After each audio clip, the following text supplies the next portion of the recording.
Hey folks, welcome back to the show. We have an episode today that I've been kind of playing around with in my head for the longest time. And it's going to be one of those comparative episodes. So I'm comparing two different kinds of therapy in the same zone. And today's theme is sauna. So, sauna is a really interesting topic to me because I've used sauna kind of off and on over the last number of years. And these days, more on than off. And I can't get over how transformative it is. And so for those of you who are watching me on YouTube, you may notice that I look a little bit flushed. I'm a little bit shiny. I came out of the sauna not too long ago, and I decided, instead of putting a bunch of chemicals, even though I use pretty clean makeup, but even instead of, my pores are all open, instead of slapping some makeup on my face, I would just kind of go a little au naturel today on this. Now, I did use a little bit of this makeup by a company called Nibu Naturals that I've talked about before. It's all based on astaxanthin. And actually, they now ship out of the US. When I first did that episode on astaxanthin, they were not shipping out of the US, and shipping out of the UK was wildly expensive. So by the time this podcast comes up, I think that they will actually be shipping out of the US. So for those of you who are interested, it's much more casual makeup. As you can see, it's not crazy coverage. It's a little bit shiny because it's based on oil, but it's, you could call it shiny or glowy, whatever you want. In any event, because my pores are all open from my sauna, I figured, let's not put heavy makeup on. Let's just keep it as natural as possible. Now, like I do when I do more technical episodes, I do have some notes here because I want to keep myself on track, and I want to make sure that I hit all the points that I want to hit. And I'm going to start by saying that there's no wrong answer when it comes to sauna. I'm really going to be talking today about two different types of sauna, one being a more traditional kind of Finnish sauna, not as in Finnish, but Finnish as in from Finland. And these are saunas that basically rely on a stove. It can be an electric stove. It can be a wood burning stove, which probably you wouldn't have in your house. That can really crank up the heat. And then the other type of sauna I'm going to compare it to is then an infrared sauna. And, it's an interesting thing about infrared sauna because in many ways, I think it's more about light than it is about the heat. But sauna is the best way we have to define it. So I'm going to talk about both. There's pros and cons to both, really. And there's reasons why you may choose one over the other. I find that this sauna conversation between the traditional sauna and the infrared sauna, it's a little bit about the conversation between doing a cold plunge in cold water and doing cryotherapy, where you're standing in a chamber and you're getting cold air, like super cold air, like minus 100. I think when I did it last time, it was minus 189 degrees. They have to use liquid nitrogen to generate this ice, like this ridiculously cold air blasting at you, versus getting into a cold plunge where the water is comparatively warm compared to that. It's 32 degrees. But when you get into the water, I think that, and I haven't looked at this particularly, so I could be wrong on this, but it feels to me like the cold's going to penetrate even deeper because you're in there for a lot longer, or you can be. You certainly can't be in a cryo chamber for much more than 2 to 3 minutes. I think it's actually at that point, parts might start to fall off. Whereas with the cold plunge, you have people who can be in there for 5 or 10 or even 15 minutes. It's something that you have to work towards, but then the benefits are interestingly different and the same. Now, one thing that's really interesting about sauna and cold plunge, while we're talking about contrast therapy, is that both of them produce heat shock proteins. And you wouldn't think that, but they do. And these heat shock proteins have a lot of really great benefits for us, and we want to access them. And the only way to really access these heat shock proteins is to expose ourselves to different temperatures. Now, interestingly enough, I delivered a presentation in June at the Health Optimization Summit. And I myself learned from my own presentation that heat shock proteins, you don't need to get crazy hot to generate heat shock proteins. You can actually sit in a bathtub of warm, kind of like 100-degree Fahrenheit water, so only a little bit warmer than your body temperature. You'd need to spend more time in it, but your body would eventually produce heat shock proteins. So one of the myths around sauna that I hear a lot is that if you're not getting to 175 or 190 degrees heat, you're not getting any benefit from your sauna, and you're not going to get heat shock proteins. You're not going to get the true benefits. And the truth is that that's actually not exactly accurate. You're going to get heat shock proteins at very high temperatures, but you're also going to get them at lower temperatures. So let's talk about these different types of sauna. And I'm going to start with the traditional sauna. You've probably, a lot of you, that's what we think of when we think of sauna, right? We think of people sitting in kind of like this super hot box, and they might have, if it's one of those ones with wood, they might have a thing of water, and they might ladle water and create steam in the sauna. And that's how they work. Now, the way that the sauna really works is the sauna is basically superheating the air so that your body heats up, right? So this is part of the reason why the temperatures have to get way up there. So typically you're going to see temperatures from 150 to 190 degrees and even hotter Fahrenheit. So, I find that for many people, the first obstacle for those saunas is that they're much harder to tolerate. Like, it's really hard to sit in that heat for a very long time. And there's some people who literally can't tolerate that kind of heat. It's too much for them. They can't breathe, or they've got certain health conditions that they literally can't tolerate that degree of heat. So that's one of the first kind of obstacles-ish to that type of sauna. Now, let's get to the benefits. The good news is that a traditional sauna is fantastic for cardiovascular health because your heart rate gets cranked up so high. This is really good for your circulation. And it can even mimic a mild workout. Now, it's not going to replace a workout for you, but it can basically, for the cardiovascular system, it can mimic the effects of a mild workout. So that makes it really great for the cardiovascular system. Number two, because you're going to end up sweating quite a lot, it does support detoxification of the body. Like, that intense heat, that deep sweating can really help to drive out certain toxins through the skin. There's actually, I'm going to talk about a study when I'm talking about the infrared, where they actually compared traditional saunas to an infrared sauna, and showed that you release toxins from both. There are certain heavy metals that are more effectively released from the infrared sauna. But what's really important to get out of that study, and it was actually an OBGYN who was looking for ways to help his patients detoxify before they got pregnant. And what he discovered is that even if toxin levels are very low or even absent in blood, the body is going to get rid of them through sweat. And there's certain ones that, okay, I got to stop saying up. There are certain ones that are released much more effectively through an infrared sauna. All right, so that's detoxification. Third one is muscle relaxation and pain relief. And we all intuitively kind of know this, right? We all know that heat can help to reduce soreness. It can help to reduce joint pain. It can increase relaxation. It's really great for athletes, and it's actually really good for people with chronic pain as well. So that kind of heat really has a lot of benefits for people. But once again, you have to be able to tolerate those degrees of heat. I was at a place last year, actually, with a friend of mine, where they have this giant traditional sauna, and I had to leave. I literally felt like I couldn't breathe. The air was so hot. Okay, number 4, stress relief. Guess what? Sauna can help to lower cortisol levels and also increase endorphins. And I think probably the endorphin release happens when you come out of the sauna and you realize you're not dead, you haven't cooked to death, and you get that endorphin release.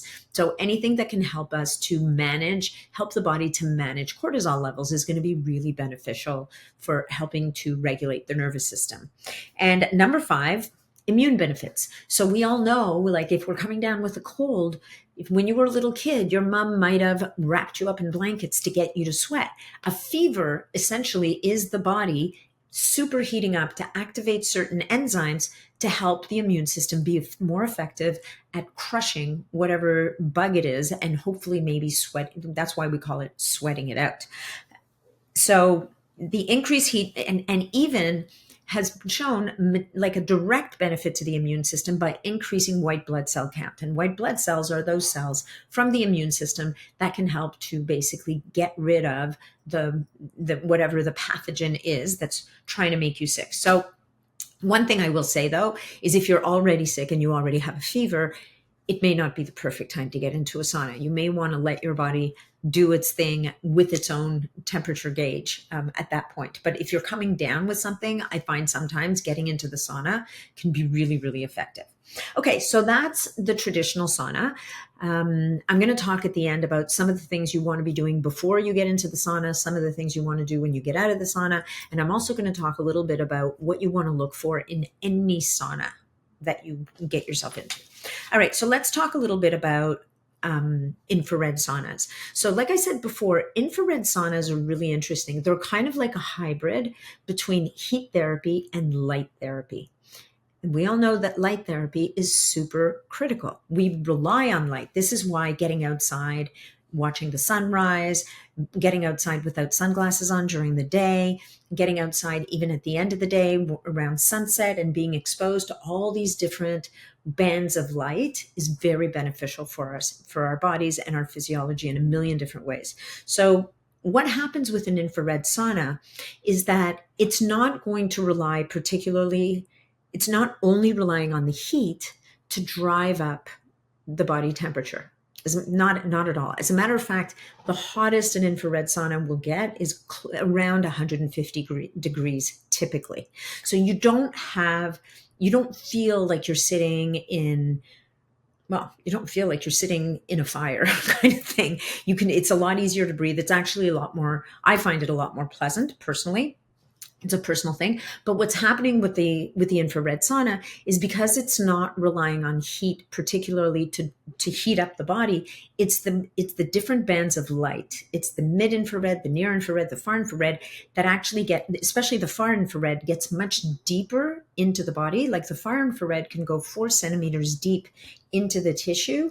And so what you're really doing is you're heating up the body from the inside out instead of trying to superheat the air and then get the body hot as a result. So you don't need to get as hot, but you will still get that deep sweat, if that makes any sense. So because it goes so deep, it's really effective for muscle pain, for joint health. All of these things benefit. Also, you get increased detoxification because again, it's going deeper. And those bands of light, the infrared light, is going to stimulate your mitochondria in a very different way. And so again, we have some benefits in terms of the cytochrome C pathways, all of these different things that help the mitochondria to be healthier. Now, typically I actually have an infrared sauna. In my infrared sauna, they will use red light sometimes, but not much. Most of the time, you don't even see the light. You think that you're sitting there and the panels are not glowing red. And that's because it's the mid, the near, and the far infrared rays that are much more powerful, that are really working their magic. So in terms of benefits of infrared sauna, number 1, we have the deep penetration into tissues. Number 2, we have deep detoxification. So due to that deep penetration, it basically helps the body to release toxins. Now, there was a really interesting study called the BUS study, and BUS stands for blood, urine, and sweat. And actually, I just talked about it a couple minutes ago, right? So it was this OBGYN that was trying to figure out how he could support his patients to basically detoxify before they got pregnant. And he noticed that, okay, well, it's not like they're toxic in their blood, but when he did this study and he had 20 people in the study, 10 people, there were 10 people that were healthy and 10 people had issues. And what they discovered is that the infrared sauna was actually better at releasing very specific heavy metals, which I'm going to list for you here. In the study, they showed that the infrared sauna wins the prize for clearing bismuth, cadmium, which is found in cigarette smoke, chromium, mercury, and uranium. Now, these are all pollutants that we're exposed to on a day-to-day level. And the infrared was particularly good, and they collected people's sweat, literally, and measured it.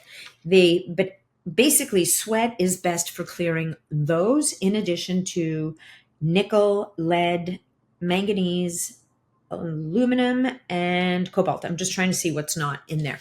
So regardless, sweating is a really great way to clear heavy metals, but the infrared sauna particularly is exceptionally good at that list, right? So I'm going to repeat it again just for those who missed it the first time. That's uranium, mercury, chromium, cadmium, and bismuth, bismuth.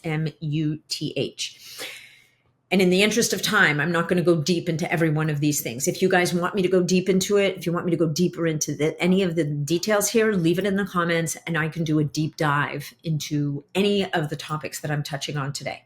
So detoxification, number 3, obviously improves circulation. We're going to, because the heart's going to be beating faster because the brain's saying, "Away, we're getting overheated. We need to dissipate the heat. We need the circulation to keep going." And so our heart rate's going to go up. So we get improved circulation. We can get some weight loss benefits as well, because once you finish the sauna, we have to cool down. So the body's going to be burning calories, expending more energy to kind of cool itself down. There's also from infrared really good skin health benefits. Now you get skin health benefits even from traditional sauna, but not in the same way. And I'm going to talk a little bit about the different bands of light and what they do specifically, but the infrared light is particularly good at improving collagen production. And that's how we get more youthful looking skin. So we want those anti-aging benefits. And finally, number 6 is what I've said before, is really that it is more tolerable than a traditional sauna. It's also easier to have in your house because it doesn't get so crazy hot. I think the traditional saunas, typically you would have them outside. And, any strategy, any health strategy, you're really only going to get benefits from the one that you actually do consistently, right? So if you're kind of, if you've got a tool that you kind of dread using it, you're not going to be consistent with it. But if it's something that you look forward to and you find it relaxing and you just kind of can't wait to get in there, which is my situation. I kind of can't wait to get into my sauna. I just love it so much. I do it. I look for reasons and excuses to do it. I'm in there almost every day. So one other thing about the sauna is it improves the parasympathetic branch, the rest and digest branch of the nervous system. Very often we are in a heightened sympathetic state, which is fight, flight, or freeze. And we want to promote the parasympathetic rest and digest because that's what's going to help us to regulate our heart rate variability. It's going to help to lower resting heart rate, and it can help to promote heart health overall. So anything that we can do to kind of balance our nervous system is going to be beneficial, and infrared sauna definitely delivers. Now, I said I would give you a little quick snapshot of the different types of infrared light that you'll find in an infrared sauna. There's the near infrared, which is the one that really is beneficial, particularly for skin health, for improving collagen production, cell regeneration. So this is our anti-aging band of light. We've got far infrared, which is detox. That's the detox one, because that's the one that goes deepest into the tissue. It's very powerful for cardiovascular health, for weight management, and it's the one that helps to flush out the toxins at a cellular level. And then the mid-infrared that's the one that really kind of goes into the muscles and tissues. So that's the one that you're going to get the benefits for muscle, for reducing inflammation, for improving recovery from your workouts, that kind of stuff. And finally, we know light therapy is critical for our mitochondria. So the advantage of an infrared sauna is it's going to have massive benefits for our mitochondrial health. You're going to get it from the red light when the red light is on, and you're also going to get it at various points with the different bands of light. So as you can see, I'm a little bbit partial to the infrared. Number one, I own an infrared sauna, which I love, which is a sunlight and sauna.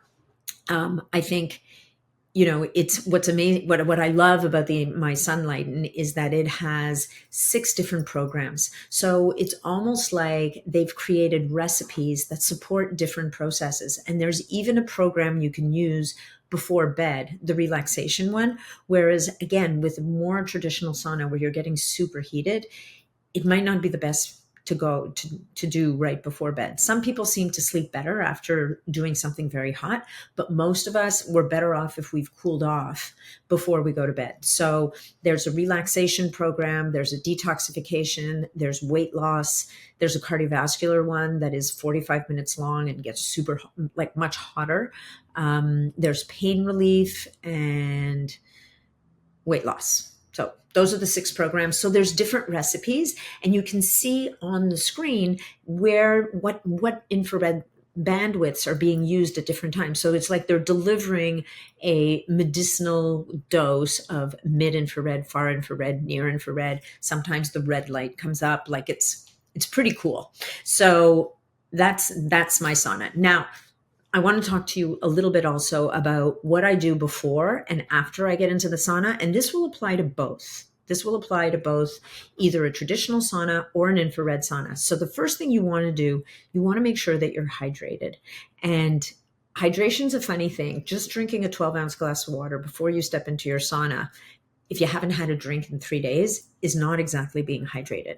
So this is a call out to you guys to make sure that you maintain good hydration status, because by the time you're getting into your sauna, you want to already be hydrated. The second thing I really like to do is I like to use a product like the one that I love is Beam Minerals. And these are plant-based. These are fulvic and humic acid, natural trace mineral liquids. They taste like water. I just dump half a capful into my water and drink it before I get into the sauna. And sometimes I'll do a second dose that I'll drink while I'm in the sauna.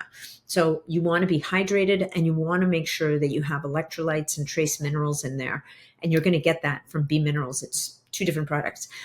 So we have hydration with B Minerals. Now, if I'm doing a detoxification program, and in the Sunlighten, there's a detox program specifically, and some of the other programs will also drive detox. I like to use something like, I really like Quicksilver's liver sauce, because what that liver sauce will do, I'll take it about 20 minutes before I get into the sauna. Chris Shade, we did a podcast together a few months ago. You might want to go back and listen to that. And he talks about this push-catch strategy.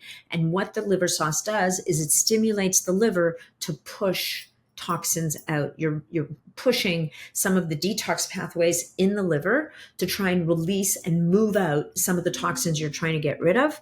And then when you're done your sauna, about 20 minutes later, you're going to take a binder. So Quicksilver has an ultra binder, which is a group of different products, and like it's not just activated charcoal. There's activated charcoal, there's bentonite clay, there's a bunch of different ingredients, and that basically, think of it as your catcher's mitt. So you've basically stimulated the liver to push out. You've got the sauna that's moving things around in the body. And now you've got in the digestive tract, you've got these compounds that are ready to attach and bind to the toxins so that they don't get reabsorbed into the body. And that's really important, folks. Okay.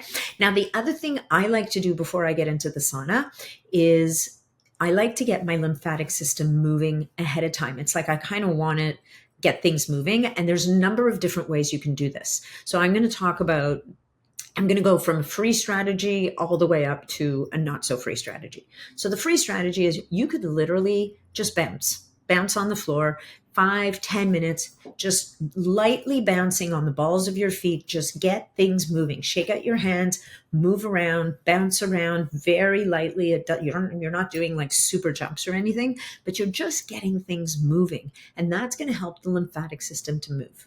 The next level up from that is you might want to do something called dry brushing. And so you can use a loofah brush or a loofah glove. There's specific dry brushes. Some of them have copper, like bristles with copper in them, not actual copper bristles, because that would be painful. And with dry brushing, there's tons of videos on YouTube and probably on TikTok and Instagram. You're basically brushing the skin lightly and always moving everything towards the heart. So from the tips of your toes all the way up towards the heart, from the ends of the fingers all towards the heart. And what we're doing there is we're getting the lymphatic system activated and moving, and we're moving lymph towards the heart so that it can get pumped out. So we're starting that lymphatic movement before we even get into the sauna. Number 3, and so I'm ordering them kind of in order of expense. So bouncing costs you nothing. A loofah brush or any kind of brush might cost you 10, 15, maybe $20 if you get fancy. Number 3 is if you happen to own a rebounder, or if you're in the market for a rebounder, if you've kind of been thinking about, hey, those little mini trampolines, I wonder if they're any good. They're actually fantastic. So I would say a rebounder, even just doing 10 minutes, 10, 15 minutes on your rebounder of light bouncing, again, it's going to get everything moving. It's going to get you warmed up. It's going to get the system already warm from the inside to prep you for the sauna. Number 4, this is more of an investment piece. Okay. So number 4 is I'm fortunate enough to have a power plate. I'll stand on my power plate and do some really light stretching and movement on the power plate because it's going to get things rattling and shaking and moving. Again, moving the lymphatic system. So I'll often stand on the power plate for 9 minutes before I even get into my sauna. And then in the sauna, I might do a little bit of dry brushing at the beginning of the sauna. Okay, so that's the prep before. The after, of course, you want to rinse yourself off because you want to, you're sweating out toxins. You don't want to leave them sitting on the skin because guess what? They're going to just get reabsorbed. So as soon as you get out of the sauna, you want to lightly towel off and then go jump in the shower and shower off. Now, if you're into contrast therapy, this would be a really good time to do a cold blast in the shower just to kind of give yourself that kind of contrast therapy effect. And last topic I wanted to speak about is things to look out for in a sauna. So no matter what kind of sauna you buy, guys, whether it's a traditional sauna, whether it's or you're going to, if you have the space and the budget to get yourself an infrared sauna, you're going to want to make sure that they talk about low EMF, that their materials are pristine, right down to the glues and the adhesives. Everything that's in that sauna has to be super squeaky clean. Why? Because when we heat things, they release whatever. They're going to release toxins. And EMFs, you want those EMFs to be really low in your sauna, if at all, because at the end of the day, we're already getting blasted with them out there. The last thing you need is a super blast of EMFs while you're kind of stressing the body, even if it's hermetically. We want to avoid exposure to excess or additional EMFs. So make sure the materials are great. Now, one thing about sunlight, and I do want to mention, is if you don't have the space and the budget for a giant sauna in your house, and they do take up space, I'm talking, I have a 2-person sauna. It was a job and a half finding the spot for it and all that, but well worth it. They do have single saunas. So they have this little single sauna that looks like a little dome and it kind of collapses so it can fit into a small space, and then you stretch it out. So what I love about that little sauna is you can have your head out or you can have your head in.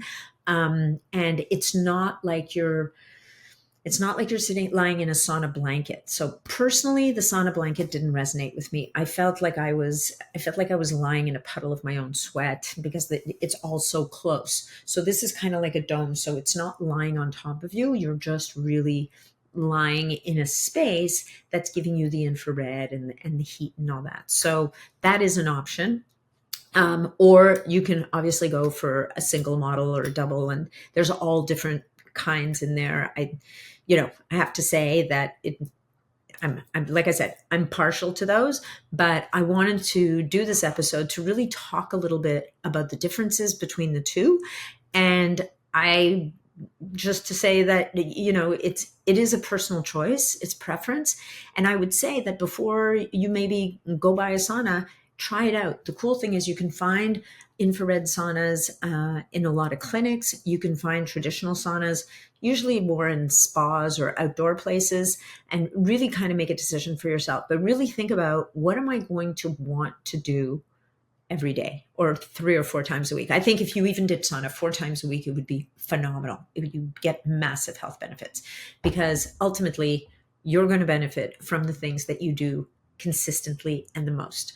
Now, there is, I think that's about it. So if you guys have any questions, please leave them in the comments, and I will do a Q&A episode in the next little while. And if there's any questions that you have about anything that I've talked about or anything that I've said, please leave them in the comments, whether you're on YouTube, or we'll probably post a clip of this on Instagram, or if you join my Mighty Networks community, or if you're a member of my membership community, the BSP community, you can come to our next Q&A and ask the question there. So I do live Q&As in my membership community, and would love any of you to join if you feel inclined. And if you want to learn about any of that, you just head on over to natnidham.com, my website, and you can find out information about the BSP community. And also you can sign up for my newsletter there. So I think that's it for today. If you decide you want to go for the sunlight and sauna, you can actually use the code NatNidham. You can go to sunlighten.com/NatNidham and use code NatNidham. And I think that'll save you up to $600, depending on what model of sauna you use. And thank you so much for listening, you guys. I look forward to hearing from you and finding out what of this you loved, what you didn't love, and what more you want me to dive into. All right. Have an amazing Friday, or whatever day it is that you're listening to this, and we'll see you again soon.